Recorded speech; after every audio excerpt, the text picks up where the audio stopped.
كنت في المواصلات وكان في 2 شباب كده قاعدين جنبي، واحد عنده 20 سنة وواحد تاني صاحبه قريبه يعني كان مثلًا حاجة و30 والّا حاجة.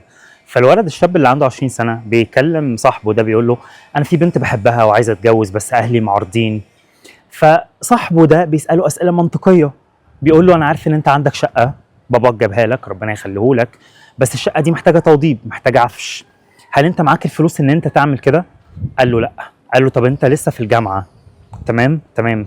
"أنت أصلًا عارف هتدخل الجيش سنة والّا 3 سنين والّا أنت هتعمل إيه؟" قال له: "لأ لسه مش عارف." قال له: "طب أنا هاسألك سؤال، أنت ناوي على إيه بعد الجامعة وبعد الجيش؟ هتشتغل إيه؟ هتعمل إيه في حياتك؟ هتسافر والّا هتقعد والّا هتفتح مشروع؟ هتعمل إيه؟" أسئلة كلها منطقية. فالواد بيقول له: "لأ أنا مش عارف، بس أنا عايز أتجوز دلوقتي الشخص اللي أنا باحبه يعني وأخلف علشان عيالي يكبروا معايا." تمام؟ فالولد اللي قاعد جنبه ده قال له حاجة منطقية أوي وتعبير عجبني فشخ، قال له: "أنت كأنك بتبني بيت في الرملة أو بيت على الرملة، هيقع يعني بتجيب فيه ناس أو هتدخّل فيه ناس كتير وفي الآخر البيت هيتهد عليكم أنتم كلكم." تمام؟ أنا دلوقتي بقى هو مش بيبني بيت في الرمل أو بيت رملي على رملة أيًا كان التعبير، هو ما بيبنيش حاجة.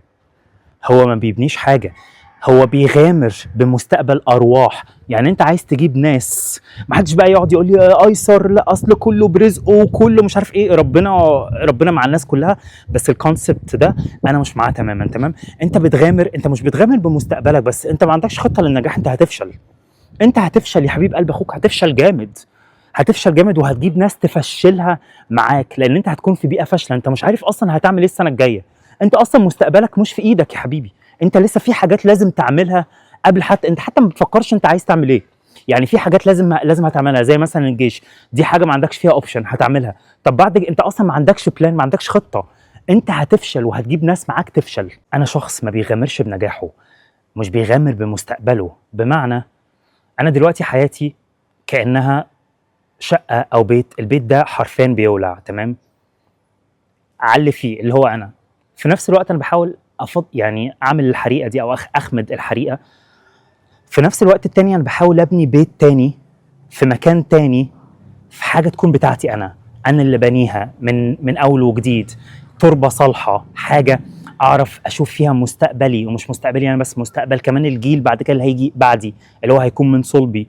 فاهم عايز أقول لك إيه؟ فأنا باعمل الحاجتين دول. هل ينفع أدخّل حد معايا البيت اللي بيولع؟ هو البيت بيولع أصلًا، ما ينفعش حد يدخل، ما ينفعش. هل ينفع أدخّل حد في البيت الجديد اللي أنا لسه بابني أساسه؟ أنا لسه في أول مرحلة، مش أول مرحلة، مرحلة زيرو، ما ينفعش. حتى لو الموضوع ده أخد سنين، أنا مستحيل أجيب حد، مستحيل أورّط حد معايا التوريطة أو في الsituation أو في الوضع اللي أنا فيه ده دلوقتي. خلّي بالك حتى لو فضلت لوحدي باقي حياتي، أنا مش خايف من الوحدة، أنا خايف أجيب أشخاص غير صالحين في المجتمع، ما عندهمش ضهر، ما عندهمش ضهر. دلوقتي ضهرك يا إما عيلة كبيرة، يا إما فلوس، يا إما بيئة صالحة تعرف تكبر فيها، أو تعرف تستثمر فيها، أو تعرف تبني مستقبل فيها.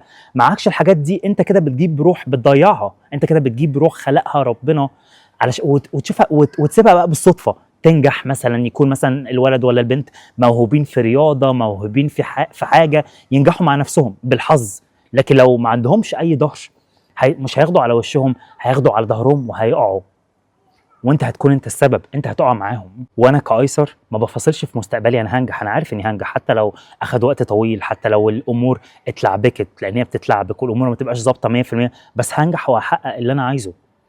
وبعد كده هاخد الحاجة اللي أنا حققتها دي وpass، زي ما بيقولوا pass down، اللي هو ت تاخد الحاجة دي تدّيها للأشخاص اللي هييجوا بعدك، ولادي مثلًا.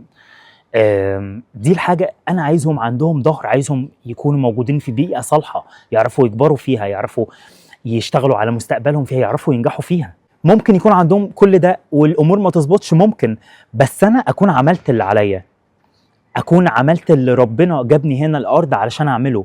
يكون عندهم بيئة صالحة يقدروا يكبروا فيها، ويقدروا يعملوا كل اللي قدامهم أو كل اللي يقدروا يعملوه.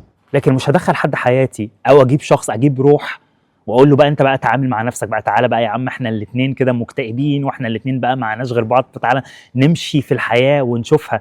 عمري ما هاخد القرار الغبي ده، لأن القرار الغبي ده أنا عارفه كويس، أنا كأيسر أنا عارف القرار الغبي ده كويس، وعمري ما هاخد القرار الغبي ده مع حد أنا أقرر بكل إرادتي إني أجيبه الحياة.